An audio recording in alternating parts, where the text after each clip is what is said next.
4 months after my wife and I celebrated our 10-year wedding anniversary, there was a fire in our apartment complex. I was at work when it started, and apparently my wife was sleeping until it became an emergency situation for her.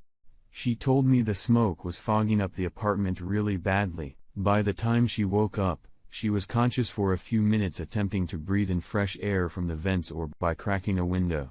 The next thing she remembers is a firefighter carrying her to safety as she was being treated by the ambulance. He stayed by her side, taking off his helmet and staring into her eye as he spoke to her. She was a beautiful woman, so it didn't surprise me that she received extra attention from the man that saved her. The part I did have a problem with was that their contact continued after this day. While she was in the hospital, the firefighter gave her his phone number. We'll call him Edward for this recount of events. Before she was even discharged, she got WhatsApp on her phone and started texting him with the dates about her health or even what she was up to each day. By reading the messages, you could tell he was smitten. She never mentioned being married, and I'm disappointed to say that it was only a matter of days before she started referring to him as her savior, expressing that she trusted him to protect her and sending him news while I was at work. She invited him over to where we were staying while the apartment building was repaired. We were staying with a traditional Catholic couple that would not support her affair, so she took care to plan his visits when no one would be home for hours. My wife didn't return to work after the fire because she had trouble breathing for a while after the accident. It was the perfect storm to end my marriage. I know my wife only developed feelings for Edward because he saved her from that fire. It was a near-death experience and people can change after those. On the day she was caught, I returned from work to find a shocking scene unfolding.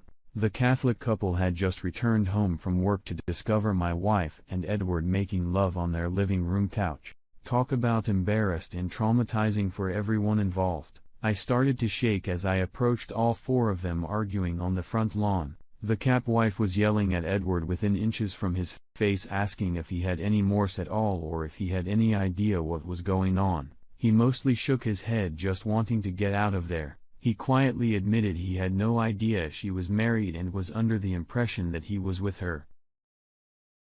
I told him to leave, knowing my wife would have to be the one to explain herself. That's when the four of us sat in the living room to talk, and my wife broke down. She admitted she had feelings for him and chose to start the affair. I started bawling. Of course, I didn't see any of this happening to, especially not after our happy 10-year anniversary celebration. I told her she would have to choose between me or Edward. She said she couldn't choose. That was the last straw for me, so I chose for her. The next morning, I grabbed her phone while she was sleeping and went out. I was able to read through all the incriminating WhatsApp messages with the lawyer. Through this, we discovered that their emotional affair became physical as soon as my wife was discharged from the hospital. That was about 3.5 months that I was unknowingly sharing my wife, so I talked everything over with my lawyer and proceeded to kick her out for the time being while I got ready for the divorce. She then moved in with Edward during that time. She was outcasted from the community we grew to be a part of over the past 10 years. It didn't seem to matter to her, and she became pregnant with her baby in just 3 months. After 9 months of them being together, he dumped her. Rumors I heard were that the baby wasn't his, and she had cheated on him with someone else while 6 months pregnant. She searched for a place to stay or live, but to no avail. Eventually, she swallowed her pride and asked me to take her back. That notion made me laugh out loud. After I denied her, she had no choice but to stay in a shelter for women. I sold our apartment for more than expected and got used to the new single life.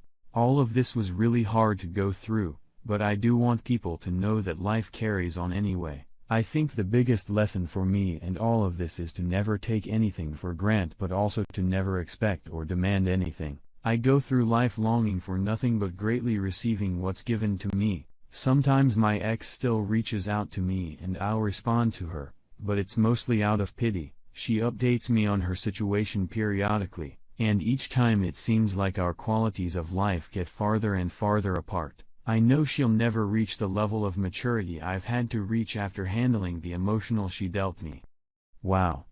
Oh, that was quite a twisted and emotionally draining experience.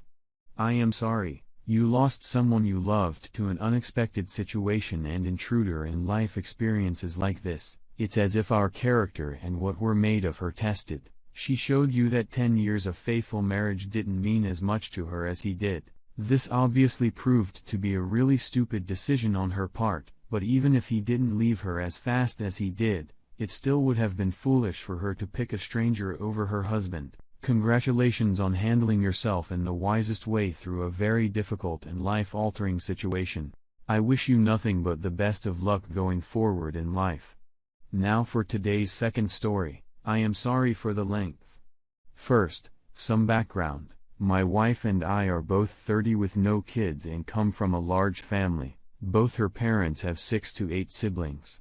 From this, she has many cousins and second cousins.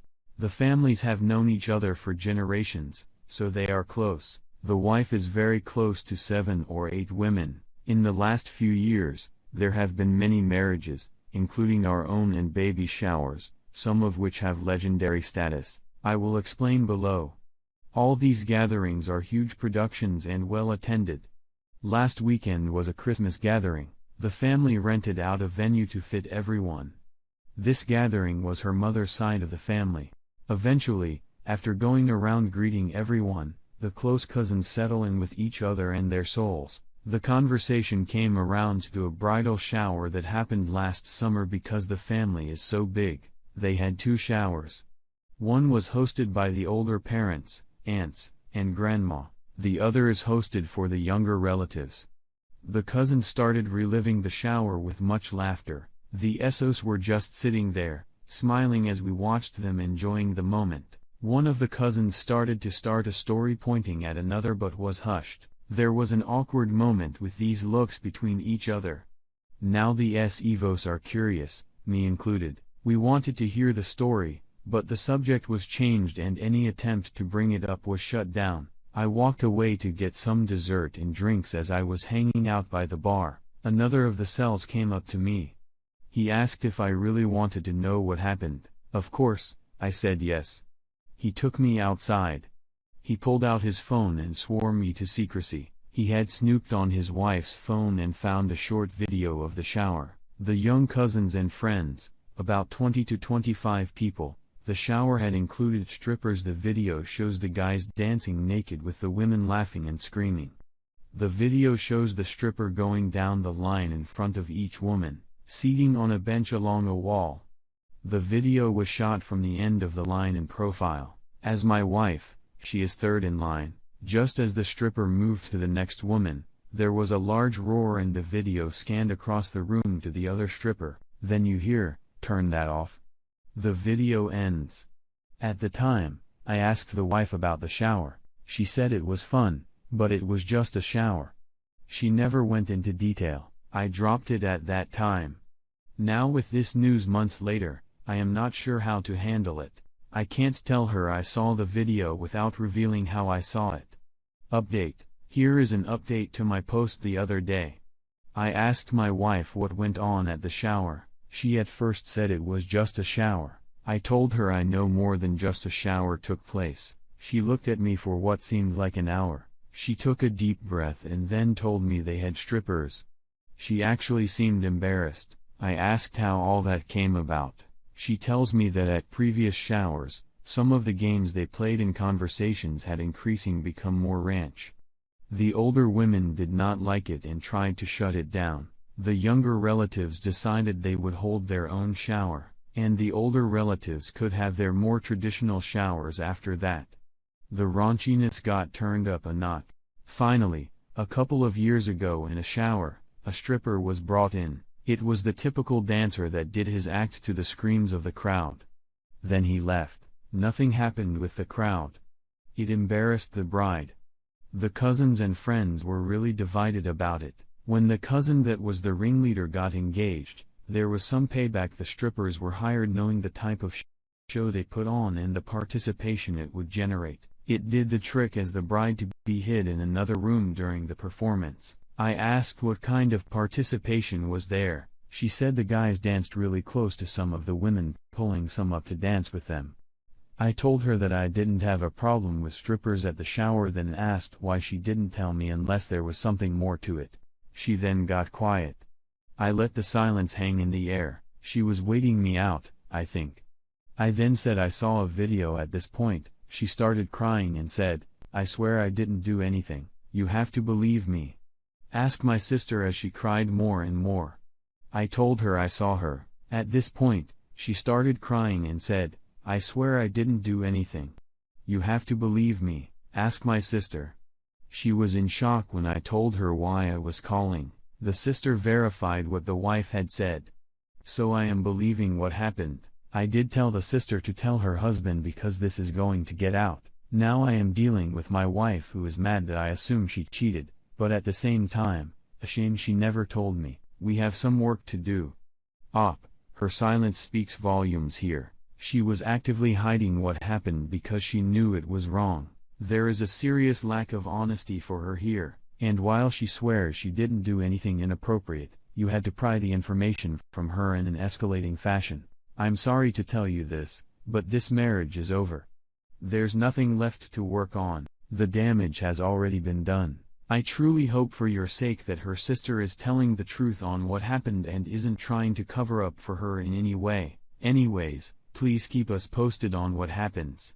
I'm curious to hear about the aftermath of this. Also, make sure you guys are subscribed to the channel if you aren't already, so you can hear what is next. Thank you all for taking the time to listen to today's stories. Don't forget to like and comment below with your thoughts on what happened.